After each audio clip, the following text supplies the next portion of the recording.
I always knew things would change eventually, but I didn't expect it to happen in a hot tub. The thought crosses my mind as I sit at the edge of the bubbling water, the steam rising in lazy spirals around me. My best friend Jake is already submerged up to his chest, leaning back with that carefree grin I've known since high school.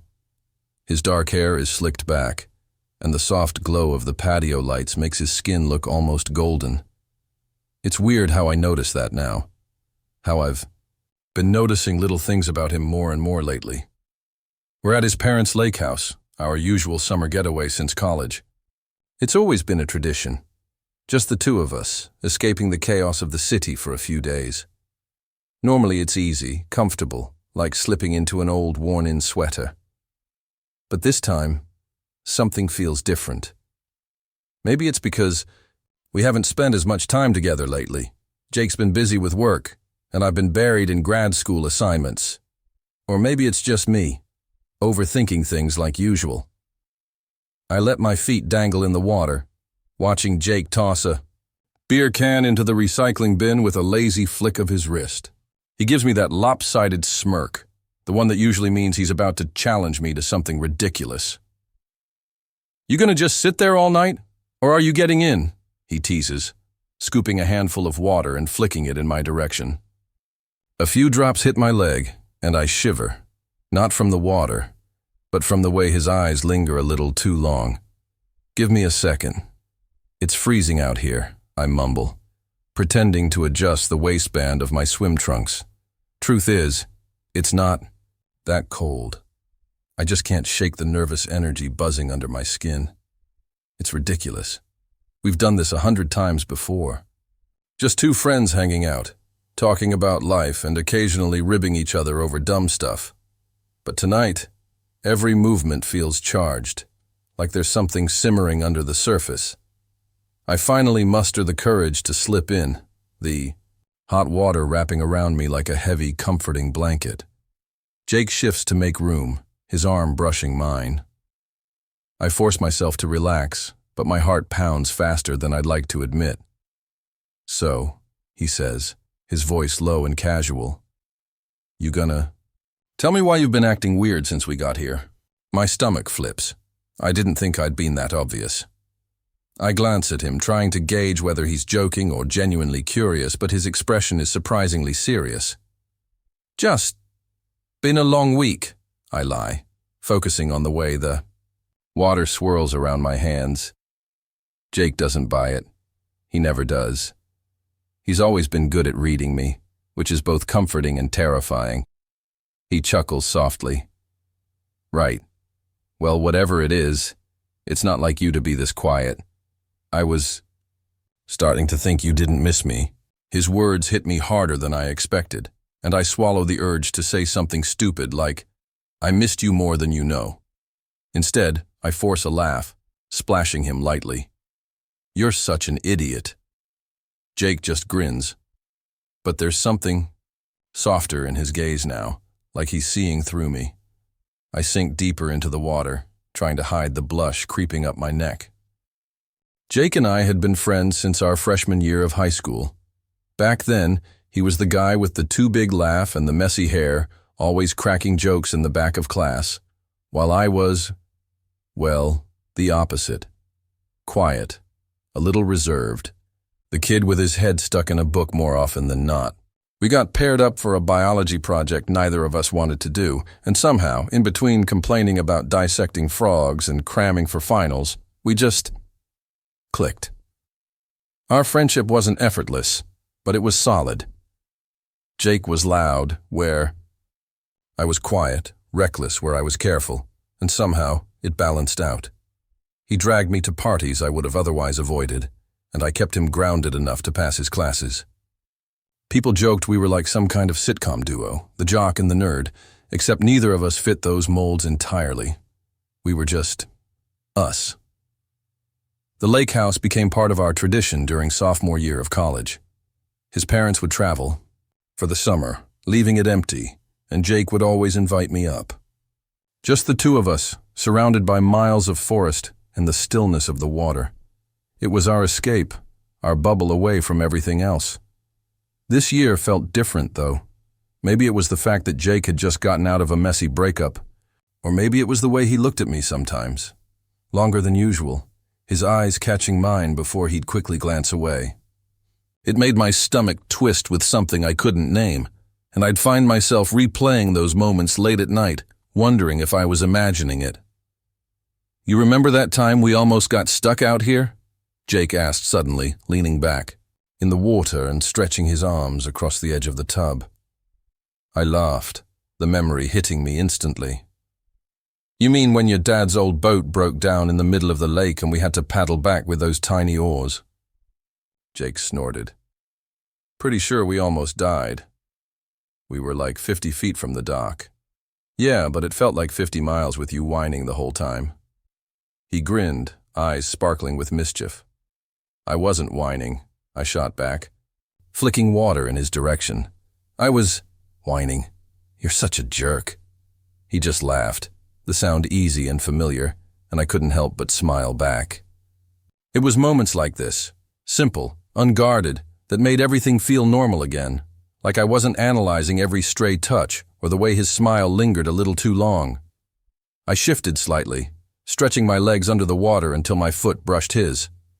I meant to pull back, but he didn't move. Our eyes met for a fraction of a second before he cleared his throat and grabbed his beer, tipping it back and draining the rest in one go. My heart thudded in my chest, but I forced myself to act normal, ignoring the heat creeping up my neck. "The way," Jake said, setting his empty can on the ledge. "Storm's supposed to roll in tonight. Thunder, lightning, the whole 9 yards." I raised an eyebrow. "You're kidding." "Nope. Saw it on the weather app before we got in. Probably means the power's gonna cut out.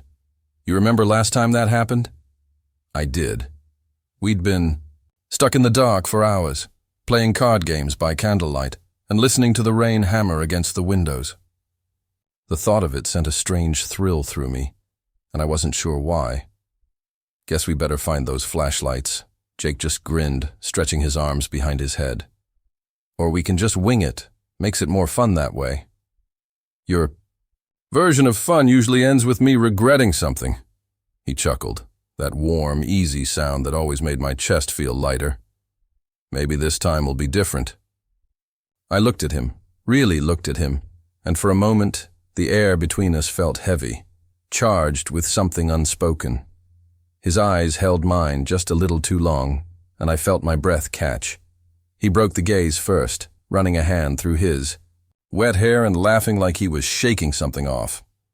"Anyway," he said, voice casual again, "we'll figure it out. It's just a little storm." But I couldn't help but think that maybe it wasn't just the storm I had to worry about. The storm rolled in faster than either of us expected. 1 minute, the sky was streaked with pale orange from the setting sun, and the next, thick, angry clouds swallowed up the horizon, casting everything in a dark, muted gray. The rain started as a light drizzle, but by the time we got out of the hot tub and hurried back inside, it was coming down in sheets, hammering against the windows like it was trying to break through. "Guess you were right about that storm," I muttered, dripping, water onto the hardwood floor as I pulled a towel around my shoulders. My hair clung to my forehead and I tried to brush it back, only for it to flop right back down. Jake shook out his hair like a dog, sending droplets flying everywhere. I laughed, ducking away as he grinned wide, completely unbothered. "You know me, always right. You, right? That's a new one." He just shrugged, tossing his towel over his shoulder. "First time for everything." He nodded toward the living room. "We should probably get the lights set up before the power goes out." As if the universe were eavesdropping, the lights flickered once, twice, and then cut off completely, plunging the room into darkness. "You've got to be kidding me." I groaned, blinking into the sudden blackness. Jake laughed, his voice closer than I expected. "Speak it into existence, huh?" I could feel him brush past me, the faint scent of his body wash lingering in the air. He fumbled around for a moment, and then his phone light flickered on, casting eerie shadows against the walls. "Come on," he said, voice low and smooth. I think I left the flashlights in the guest room. I followed him through the hallway, the rain pounding against the roof like a drum beat. Every so often, lightning would flash through the windows, illuminating the hallway in stark white light, only to plunge it back into shadow. Jake nudged the door to the guest room open and shone his light around. The place was a mess. Piles of clothes we'd left from earlier, half-zipped duffel bags, and the remains of the snack binge we'd gone on the night before. He rummaged around in the closet, cursing softly under his breath. I swear they were in here. Probably buried under all that crap, I teased, stepping around him to sift through the pile near the bed. The room was cramped with both of us in it, and every time I moved, I'd brush against him, an elbow grazing his back, his arm bumping mine. It was nothing, just incidental touches, but I felt each one like a live wire. My skin prickled with awareness, and I tried to focus on finding the damn flashlight, not the way his shoulder brushed mine as he reached past me. "Found it," he declared suddenly, pulling a black flashlight from under a pile of clothes. He flicked it on, casting a beam of light that nearly blinded me. I raised my hand instinctively, and he laughed, tilting it away. My bad. I turned back toward the door, ready to leave the room and put some space between us before I embarrassed myself. But just as I reached for the handle, the wind howled. Outside, rattling the windows, and a loud crack of thunder split the silence. The sound shook the walls, and I jumped, instinctively stepping back, right into Jake. His hands caught my shoulders to steady me, fingers warm and firm. "You good?" he asked, voice softer now. I could feel his breath against the back of my neck, warm and steady, and I swallowed hard, nodding. Yeah. Just wasn't expecting that. Jake didn't move away. His hands stayed where they were, his thumbs brushing absently against my shoulders. I felt frozen, every nerve ending hyper-aware of the space, or lack of it, between us. "Not scared, are you?" he asked, teasing, lacing his tone. But there was something else there. Too, something softer. I huffed out a laugh, my voice shaky. "I don't get scared." "Right," he murmured, but his hands didn't move. If anything, his grip tightened just a little, like he was anchoring me there. My heart thudded painfully, against my ribs, loud enough that I was sure he could hear it. Before I could say something stupid, like "don't let go," he finally stepped back, clearing his throat. "We should probably set these up in the living room, just in case." Yeah, good idea." My voice sounded off, breathless. I pretended not to notice. We made our way back to the living room, flashlight beams sweeping across the walls. Jake grabbed a couple of blankets from the hall closet and tossed one at me. "It's going to get cold if the power's out all night," he explained, flopping onto the couch and spreading the other blanket over himself. I hesitated for a moment, then sat next to him, throwing my own blanket over my lap. The room was quiet except for the rain battering the windows and the occasional rumble of thunder. We sat like that for a while, the silence stretching between us, comfortable and heavy at the same time. I could feel his shoulder pressed against mine, and he made no move to shift away. I didn't either. Outside, the wind howled again, sending another shiver through me. Jake glanced over, eyebrows raised. "You cold?" "A little." Without hesitation, he lifted his blanket, gesturing for me to scoot closer. "Come on, idiot. Body heat." I hesitated, but only for a second. Then I moved closer, our legs pressed together beneath the blankets, his arm draped casually over the back of the couch, close enough that his fingertips brushed my shoulder. "See?" he said softly, his voice barely above a whisper. Not so bad. My heart pounded so loudly I was sure he could hear it. I swallowed, nodding. Yeah, not so bad. But in the darkness, with the rain pounding outside and his warmth pressed against me, it felt like everything was about to change. The storm outside showed no sign of letting up. Thunder rumbled low and steady, like the heartbeat of the sky, and the rain lashed against the windows in relentless sheets. The flashlight beams cast long shadows across the room, flickering whenever. The wind howled. Jake and I stayed under the blanket, closer than I would have ever dared to hope for. His body was warm beside mine, his arm casually draped over the back of the couch, fingertips grazing my shoulder every time he shifted. Neither of us spoke for a while, and I let the silence stretch, terrified that saying anything would break, the fragile tension hanging between us. My mind kept replaying the moment in the guest room, his hands steadying me, the way he didn't let go right away. I could still feel his touch like it was imprinted on my skin. "You good?" Jake asked after a while, his voice low, almost hesitant. I blinked, realizing I'd been staring straight ahead, my hands gripping the blanket too tightly. Yeah, I'm good." He didn't seem convinced. His eyes lingered on me, soft and searching, and I felt my chest tighten. "You sure?" I forced a laugh. "You ask that a lot." "Well, you've been different since we got here," he said, his voice softening at the edges. "Quieter. I don't know. It's weird." I swallowed hard, my heart beating so loudly I was sure he could hear it. "Weird how?" Jake's hand dropped from the back of the couch, landing on my shoulder, his fingers curling just slightly. It was such a simple gesture, but it sent electricity shooting through me. "I don't know," he murmured, his eyes locked on mine. "Like, you're here, but not here.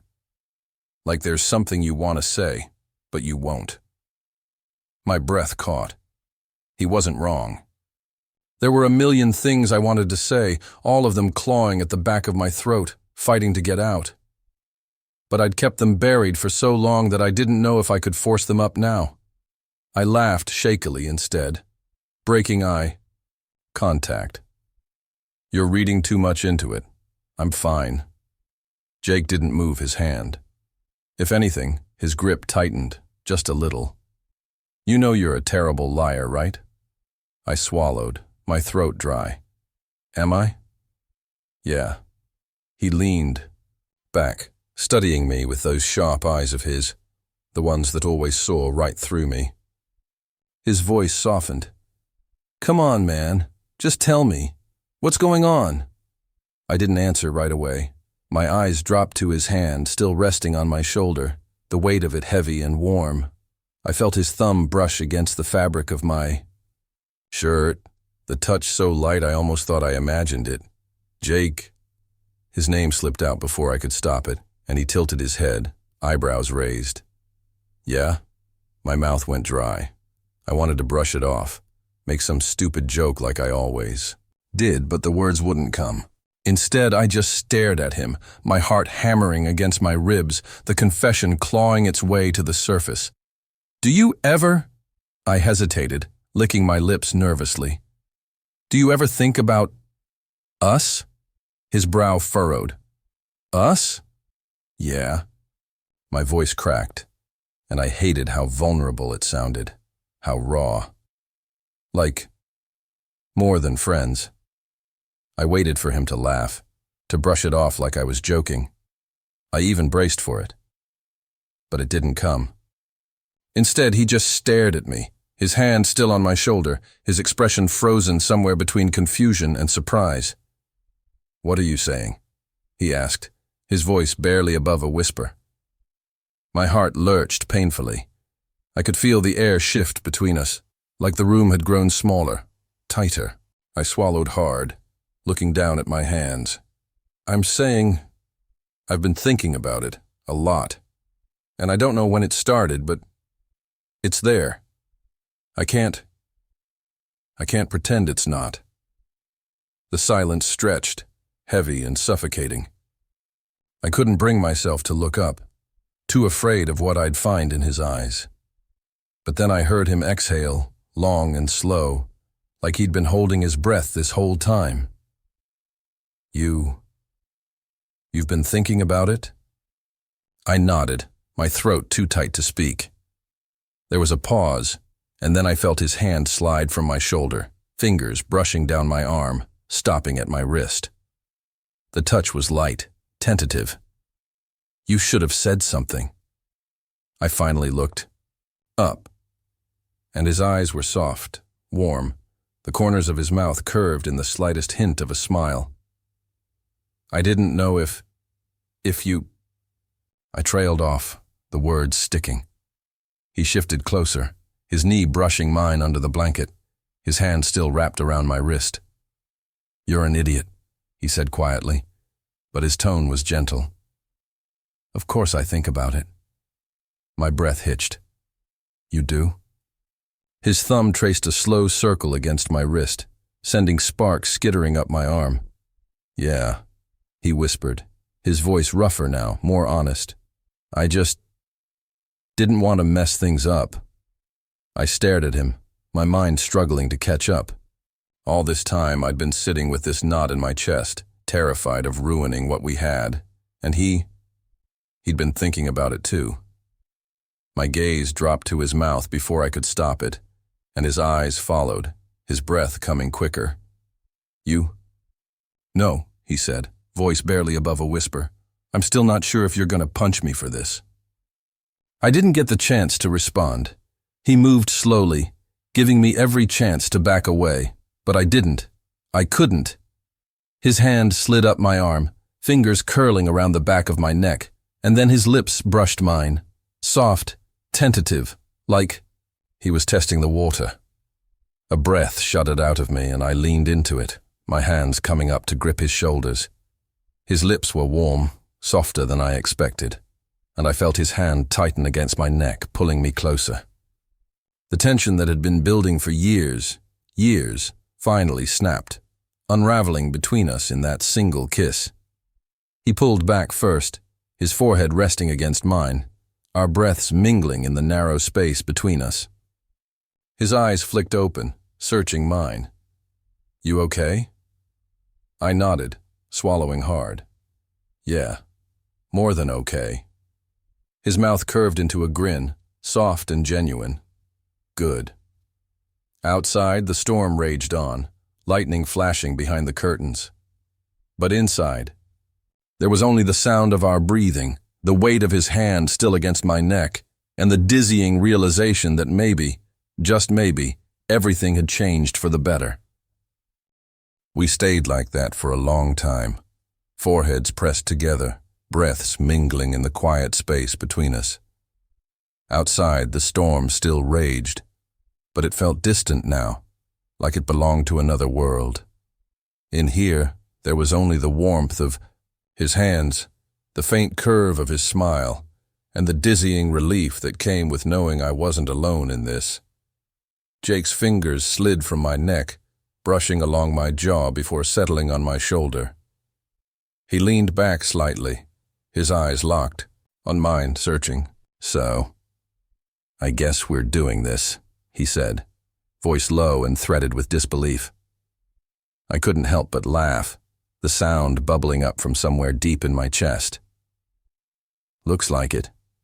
He smirked, that familiar cocky grin I'd seen 1,000 times, but now it meant something different. "You know, I always figured if we ever kissed, you'd be the one to make the first move." I raised an eyebrow. "Who says I didn't? Maybe I planned that whole power outage just to get you alone in the dark." "Oh, yeah?" he shot back, leaning in just a little, his hand still warm on my shoulder. "You got the weather on speed." "Dial now?" I shrugged, trying to look casual even though my heart was still pounding. "I have connections." He chuckled, and the sound sent warmth flooding through me. For a moment we just sat there, the silence stretching out in a way that felt right. Not strained or awkward, just easy. Like everything finally clicked into place. Jake's hand moved, fingers grazing my cheek before dropping back to his side. "So what happens now?" His voice was softer now, almost hesitant.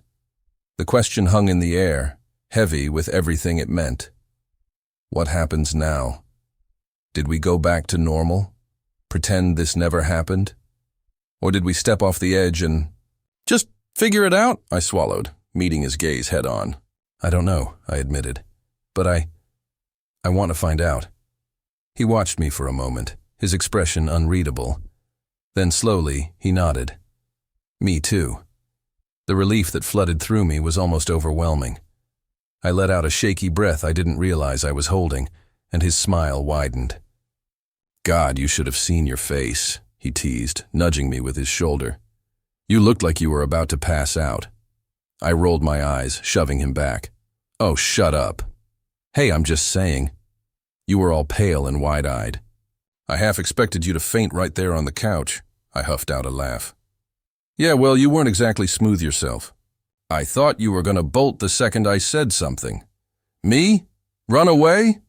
He scoffed, pressing a hand to his chest like I'd just insulted his honor. I'm offended you'd even suggest that. Right. Because you're so fearless. I couldn't help the grin spreading across my face. He leaned back, crossing his arms over his chest. You're lucky I didn't pass out. I didn't exactly expect you to drop that on me. I swallowed, my gaze dropping to my hands. Yeah, well, I wasn't planning on it. He went quiet for a second, and when I looked back up, his expression had softened. I'm glad you did, he said quietly. My chest tightened, warmth spreading from the center outward. I nodded, not trusting my voice to hold steady. Me too. He nudged my knee with his own. So, we're good? I laughed softly. Yeah, I think we're more than good. The room fell silent again, but it wasn't uncomfortable.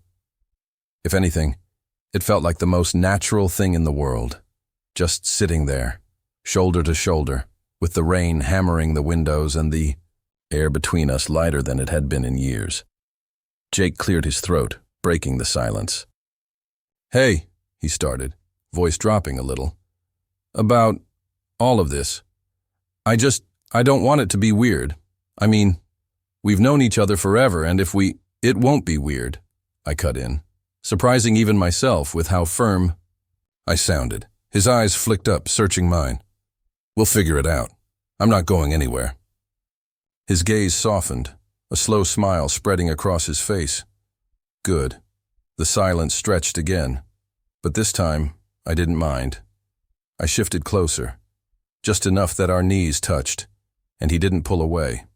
I let the warmth of his body seep into mine, the weight of his presence something I didn't know I'd been craving until now. So, he started, voice lighter now, you want to go back to the hot tub? I mean, seems like that's where all the magic happens. I snorted, shaking my head. Is that your plan? Just lure me back out there and hope for a repeat? His grin turned wicked.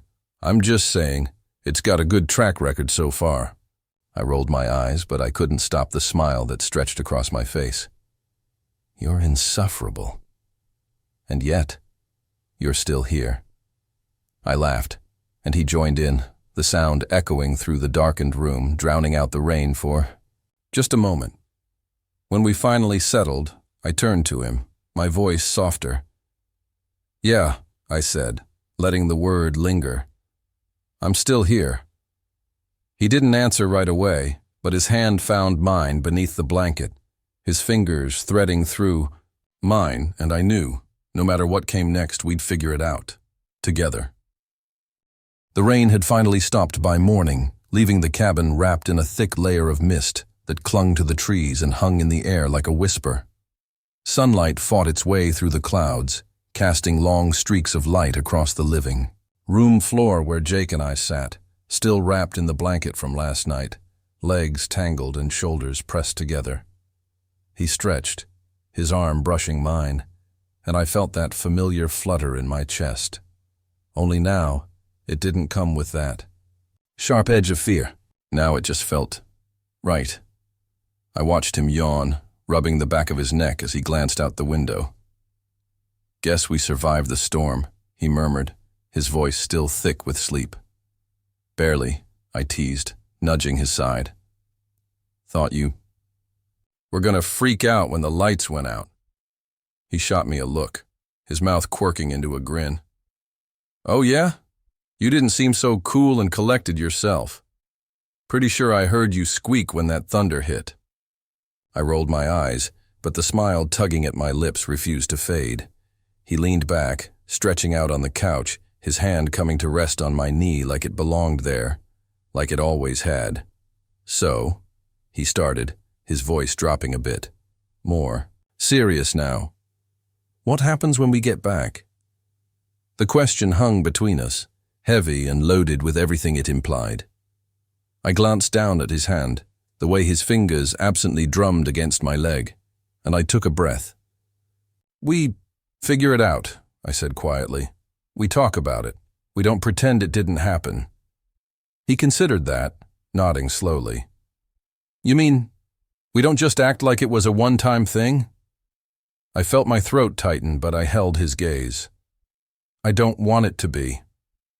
The words came out stronger than I expected, and his eyes softened, the corners of his mouth lifting in a smile that wasn't just happy. It was relieved.